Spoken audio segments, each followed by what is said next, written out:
واليوم أول معلومة حابين نعرفها عن دولة الصومال إن دولة الصومال دولة جمهورية عربية إسلامية assalaamu أفريقية calaykum تقع في شرق barnaamijkeenna أفريقيا. maanta waxaan ku soo qaadanaynaa arrin waayadan dambe ku soo korortay baraha bulshada ee dhinaca internetka gaar ahaan youtube-ka taasoo ah inay soo baxeen kanaalo fara badan oo ay leeyihiin dad ajnabi ah oo ku baxa afaf kala duwan sida carabiga ingiriiska iyo faransiiska kuwaas oo bilaabay inay ka hadlaan arrimaha Soomaaliya waxa ay sharaxaad ka bixinayaan macluumaad guud oo ku saabsan waddanka Soomaaliya sida halka uu dhaco juqraafi ahaan dadka deegaanooca ay yihiin luqadda ay ku hadlaan waxyaabaha ay caanka ku yihiin dhaqankooda noocyada cuntada ay cunaan iyo waxyaabaha ay kaga duwan yihiin dalalka deriskooda ah. Today we're spinning the globe all the way to Africa and making a stop in Somalia. Somalia is a country located on the Horn of Africa. Number one, Somalia is located in East Africa. It is referred to as the Horn of Africa, and it is literally the eastmost projection of the continent. اليوم رجعت بدي أحكي عن الصومال. بدي أحكيكم عن بلد الصومال اللي أنا كتير بحب الصومال وشعب الصومال، وإن شاء الله يعجبكم الفيديو. وقبل ما نبلش الفيديو بتمنى تضغطوا زر اللايك. markaad eegto kanaalada carabta ee youtube-ka waxa waayadan dambe arkaysaa iyagoo si fiican uga faalloonaya Soomaaliya oo bulshooyinkooda baraya macluumaad ka dahsoon oo ku saabsan Soomaaliya sidoo kale qaarka af Ingiriiska iyo af Faransiiska ku hadla ee youtube-leeda ah ayaa iyaguna sidan oo kale uga hadla Soomaaliya. What do I know about Somalians? Not too much. I've worked with a few in a warehouse and I don't know. That's about it. weliba qaarkood si joogto ah ayay u soo bandhigaan barnaamijyo ku saabsan dalkeenna sababtuna wax kale ma ahan ee qof walba oo youtuber ah waxa uu isku dayayaa sidii uu sare ugu qaadi lahaa kanaalkiisa youtube-ka isla markaana uu u heli lahaa daawadayaal fara badan si uu u helo dhaqaalaha ka soo xarooda dhanka xayeysiimaha Google-ka ee lagu soo bandhigo fiidiyowyada youtube-ka markaas oo qof walba qofkii uu ka daawadayaal badan yahay haddii ay xayeysiintu u furan tahay uu ka lacag badnaanayo laakiin su'aal ayaa imaanaysa maxay dadkan faraha badan ee youtube-leyda ah ku doorteen inay ka hadlaan Soomaaliya iyagoo qaarkoodna aan wax aqoon dheeraada u lahayn Soomaaliya oo aan ka ahayn inta ay ka arkeen internetka sababtu waxay tahay waxa ay dadkaasi ogaadeen in Soomaalidu ay aad u isticmaasho baraha bulshada oo YouTube-kuna ka mid yahay isla markaana ay yihiin dad si weyn ula socda mowduucyada iyo fiidiyowyada ku saabsan dalkooda ee lagu soo bandhigo social media-ha taas micnaheedu waa in qofkii ajnabi ah ee leh kanaal YouTube ee soo dhiga video ka hadlaya Soomaaliya waxa uu helayaa boqolaal kun oo daawadayaal Soomaali ah sidoo kale qaybta fikradaha lagu reebo ee commentiga waxa hubaal ah in fiidiyoyaashaasi Soomaaliya ka hadlaya ay helayaan kumanaan comment ama qoraallo ah oo ay dadka Soomaaliyeed ku cabirayaan fikradahooda Soomaalidu waa dad ku fiican hiilada mana ku sii jirto markii ay timaado hiilada dalkooda waxaana iyagoo aan u kala harin ay bartilmaameedsanayaan muuqaalada fiidiyowga ah ee dadka ajnabigu soo dhigayaan barahooda youtube-ka kuwaasoo ka hadlaya Soomaaliya dabcan youtube-leedani markii ay dareemeen inay taageerayaal fiican ku helayaan muuqaalada Soomaaliya ayaa waxa qaarkood ay bilaabeen inay si joogto ah u soo bandhigaan fiidiyoyo ka sheekeynaya Soomaaliya maadaama qof walba uu jecel yahay sida caadiga ah inuu soo bandhigo badeecada uu og yahay inay si fiican uga soconayso suuqa youtuber lagu magacaabo Drew Beniski oo ah nin Yahuudi Mareykan ah ayaa horaantii sanadkan booqday Soomaaliya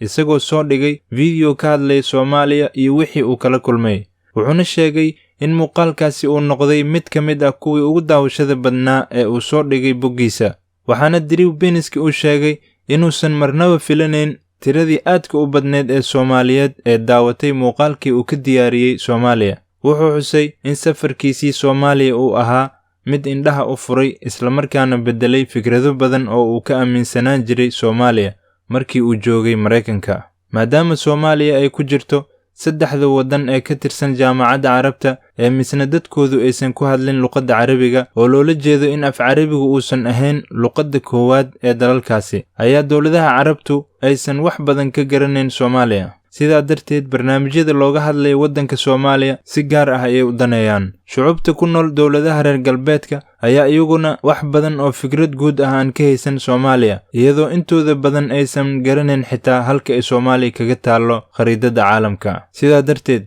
hadday arkaan video ka hadlaya Soomaaliya way daawadaan si xogaa macluumaad ah oo ka qarsoon ay uga ogaadaan. Way kala duwan yihiin kanaalada YouTube-yada ajaanibtu leedahay sida ay uga hadlaan Soomaaliya. Waxaa jira qaar xiiseeya dhanka dhaqanka oo waxay mar walba soo qaataan hidaha iyo dhaqanka Soomaalida iyo waxyaabaha ay caanka ku yihiin sida dumarkoodu u eg yihiin, dharka ay xirtaan iyo waxyaabaha ay kaga duwan yihiin dalalka kale ee Afrika. Tusaale, waxaad arkaysaa kanaalo YouTube ah oo dad aan Soomaali ahayn ay leeyihiin oo tartansiinaya gabdhaha dalalka Afrika iyo kuwa Soomaaliyeed. Waxaana ay Soomaaliya ugu soo darayaan barnaamijyadooda si ay u helaan shacbiyad fara badan. Meel walba oo Soomaaliya lagu soo daro ama video walba oo waddan kale lagula tartansiinayo Soomaaliya, waxaa sida caadiga ah ku arkaysaa kumanaan kun oo Soomaali ah oo intay daawadaan fikirkooda oo qoraal ahna ku reebaya qaybta hoose ee commentiga.